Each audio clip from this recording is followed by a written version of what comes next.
We have purchased a red brick home on the central coast of New South Wales, a true ugly duckling. It's tired, it's dated, and whilst most people have told me it should be knocked down, I have a vision to transform this home into a Palm Springs inspired masterpiece. My name is James Treble, an interior designer with over 30 years experience in the building and design industry. And whilst I've worked with countless clients, developers, and some of the largest builders in the country, this time it's personal.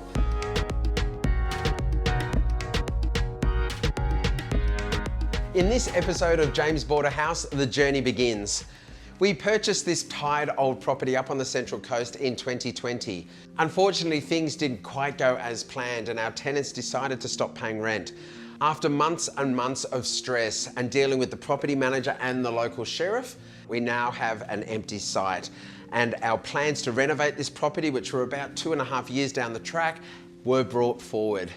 We've got a tired old home. It's in a state of disrepair. It hasn't been loved for a long time. There's been a series of extensions and additions added onto this home. It's now time to understand what works in this floor plan, what can be changed, to look at that facade, to look at the connection between inside and out, and how through the renovation project we can unlock this property's potential and turn it into something really special. The existing home is a 3-bedroom, single-storey house with an L-shaped lounge, dining and kitchen. At some stage there's been an addition with a new room at the back of the home. The bathroom, laundry and separate toilet are all accessed by walking through the kitchen. There are 2 external hinge doors. One leads to the clothes drying area and the second leads from the laundry onto the rear alfresco. Okay, nice to see it now clean and empty. It is clean. So we've got to get our head around the fact that we have to make the floor plan work. At the moment we know it doesn't. It's ugly, which is cosmetic, but getting the floor plan right, the layout, the way the rooms flow, making the best use of its site and airflow, all of these things is going to ultimately make it the space we want to live in. Yes, and maybe coming to a solution where we don't spend too much money. You want it nice and easy. Yeah. I think renovation is not always going to be super easy. I think there's a lot to do. It's mostly cosmetic though, and so from a construction point of view, Sandro, it's always going to cost lots more to go up or to go out. Yes, which is not most of what we're going to do here, like 90% of it is cosmetic. Yeah. This house is going to be a home we're going to live in. We're going to be up here a lot more. There's building Children, happening up this way in the friends, Hunter for me. Family. But if it's super nice, it also has the opportunity that could become an additional income in high season spaces as well. At least if we cover our bases. Okay, no, I'm open-minded. Now, the floor plan itself, this is the key room, okay? This is the lounge dining. It's a nice space, but there's no connection with outside here. We've got to go through that front door. I'd love to open them up. Obviously, a big stacking glass door is something that opens up, maybe bifold. Do you like that? I like it. So one of the biggest issues with this house at the moment is it doesn't have street presence. So adding on a new entry foyer there straight to the side will give us that connection to the front. And that impact of that new entry foyer is going to have huge, profound effects on the value of the house and how it feels, because now you walk into a foyer before you walk in here instead of walking straight into the lounge dining. The good thing about this red brick house and all of the other ugly red brick houses around Australia, they were built to last, they're built really well. This is structurally sound. That's why a cosmetic reno with a little bit of an addition there is perfectly the way to go. My biggest concern is, first of all, how much money it's going to cost, because having ideas is great. We're going to stretch, we're going to open. Remember, we're not knocking down and rebuilding, so there's instant time savings. The only building we're doing is that tiny little bit there, so it's actually a small amount. I like it. It's all great, fantastic, brilliant, and I know your ideas. Your brain goes 100 miles an hour. You have an amazing imagination. You can already see it, but it's also my house, so it's going to be interesting to see how we... That's all right. I'll let you win sometimes. Yeah. Let's go have a look at the bedrooms. All right, let's go. Located at the front of the home is bedroom 1. So this is actually not a bad sized room, okay? Plenty of light. It's plenty of light again, and also for this aged house being a 70s home, it's quite surprising the height. So we've got 2.7 high ceilings here, which is what I have in modern homes now. This is a large room. This was the original master bedroom in the layout. So not a lot to do here. Storage, lighting, cosmetic, this room will look beautiful. Also located at the front of the home is bedroom 2. This one is a little bit smaller, okay? Yeah. You can see straight away. Still plenty of natural Still plenty of light. Beautiful. I'm seeing this as the kids' room, but I'm also seeing multiple beds in here because... How many beds are you thinking? Well, I'm seeing at the moment a double bunk there and a double bunk there, so I can see that in my mind. So instead of going out, because we don't have floor space, we're going up. So it's a great use of real estate. 4 beds. 4 beds, multiple bedding for our family, your family, for Italy. I think it's really functional. Sounds good. It's great. Flexible. Flexible. The existing 3rd bedroom is quite small as a bedroom. I think this is the perfect location for a new bathroom. The existing bathroom is located right next door, and because this home is on bearers and joists, we can go underneath that floor and connect to the existing plumbing. That makes relocating the bathroom from one room right to the room next door the perfect cost-effective option. So the kitchen? Yep. I like it. Plenty of light, once again. It's quite beautiful layout. I like it what it is. It's very, close to the living room, and you're smiling because... Because there is so much not to like about this kitchen, Sandro. Like, it's bad. I get that it's appropriate for the age of the home. I get the shape, that C shape. I know it connects to that lounge dining, but I think there's one of the fundamental problems with this house is a connection with outside. And I want to take my food and go outside, and I sort of can't do that here. Like, I don't think it's working. I think the other room could become the kitchen. How much is it going to cost to move a kitchen from one room to the other one? Kitchens are not as big to deal with. All I need to deal with is a waste for that water. Power I can run up through the ceilings. It's not such a big deal. And it's not a big area here. We'll talk about it. We'll talk about it. The room at the rear of the house has been an addition, and this opens out onto the existing alfresco.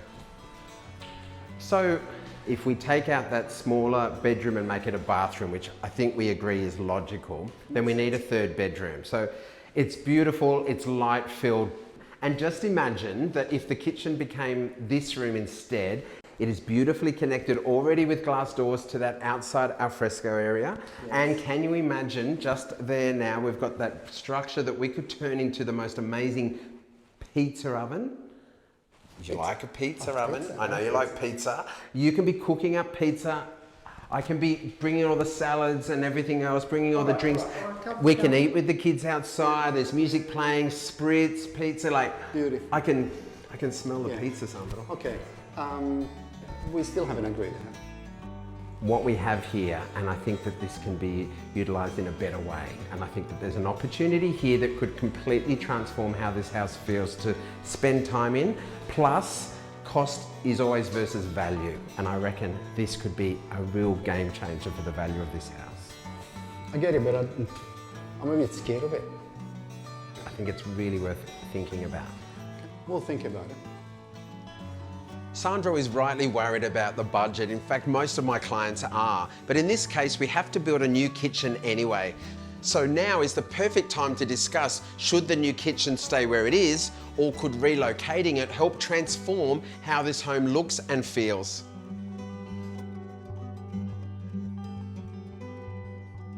In anticipation of this exciting renovation project, Sandro and I have been good Boy Scouts, and we are prepared. We've both undertaken the owner builder's course, meaning we are able to take on the building of a project.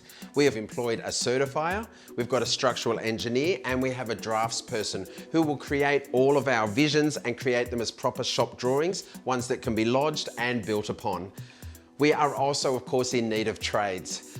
We're fortunate that a good mate of mine that I've worked with on TV already is Paul. He's located about 20 minutes away, and he's the perfect guy to take care of our build.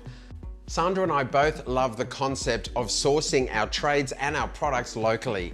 We've actually sourced a local plumber, a local electrician, and local tilers, and it makes sense. When you're dealing with local trades, they live nearby. They can get to your site quickly. They also have great connections with local suppliers so that they can grab everything that's needed and get it on site quickly.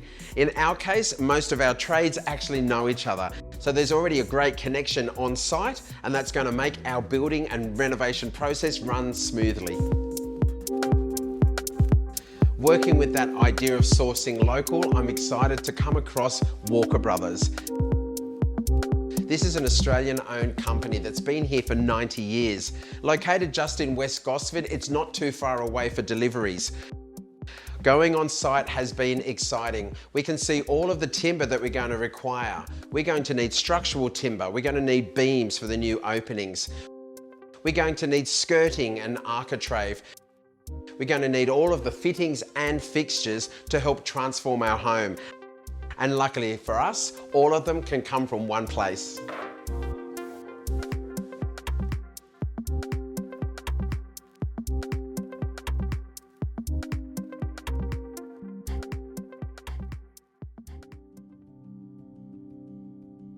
We've got a tired old home. It's in a state of disrepair. It hasn't been loved for a long time.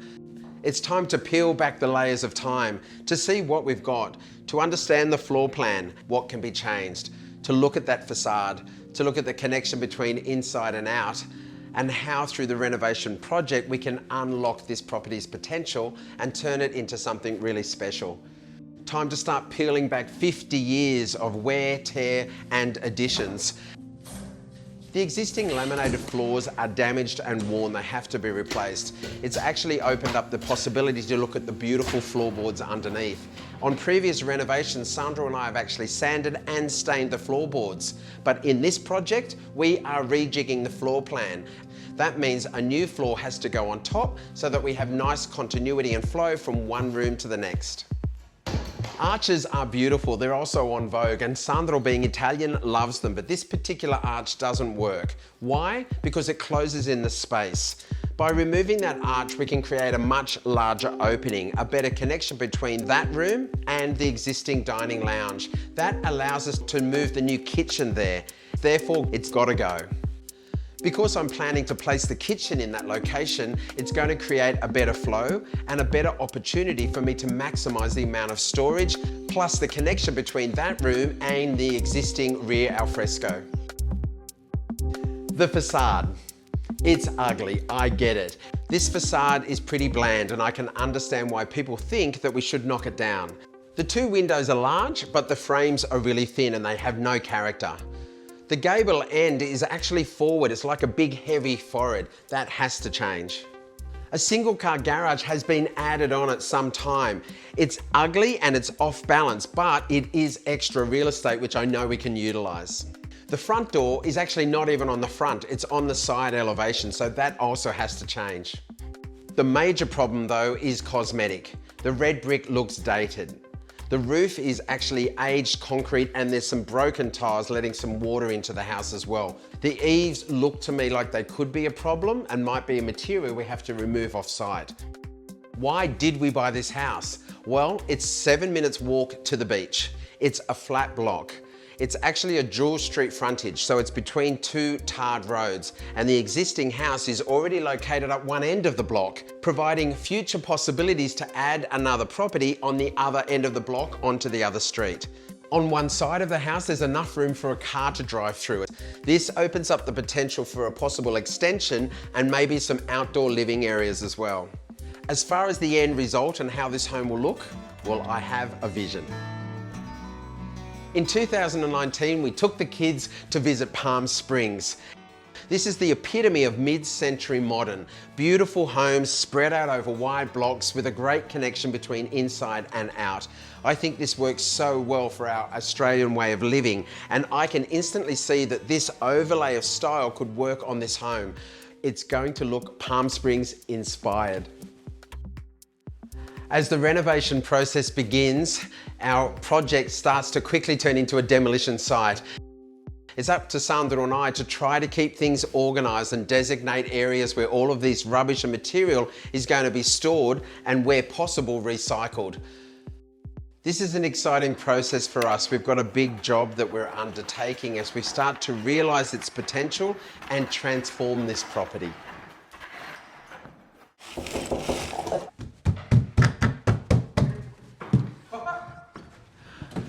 Hi. Right. Oh, hi, mate. Just coming through. Yeah, coming through the back door. Just come through the back door again. What's happened? Got a little issue in here that I think I need to talk to you about. I think all these walls in here, these walls, the walls in the bathroom, toilet and everything, are asbestos. So that means, is it going to slow down the process? It will. It will, because we've got to wait till the report comes back, and then we're going to have to get a team to come in here and put it. It will be a little bit expensive. Look, we'll put this off. I mean, it's logical because you can even see the ceiling height is different here in this bit. So this has been an extension on top of it. Like, Do you think it will be anywhere else? Yeah, probably the eaves. Yeah. The eaves will probably be the same age. the only positive is that the eaves are going to be replaced anyway because we're doing work on the roof. So some of them are chipped and damaged. So it's better that they get done. It needs to be done. Costly? It's not cheap. I'm not going to try to sugarcoat that one. Getting asbestos tested. Asbestos was a building material used for decades in Australian homes. This is not good news, but we did suspect it. It has to be reported on and removed by professionals. It's going to set us back in time and with the budget, but to deal with this is our utmost priority. But an exciting part of the renovation process is that things change and evolve on site. Sometimes what starts off as a problem can become an amazing opportunity. The existing plasterboard in this house is actually horsehair plaster. It's got horsehair mixed with the plaster to make the sheets. Now, in parts of the home, it's damaged beyond repair. There's been leaking from the roof and it's hard to patch it. For that reason, we are removing the existing product to replace it with new clean sheets. The benefit of removing the plaster means that we can access the walls.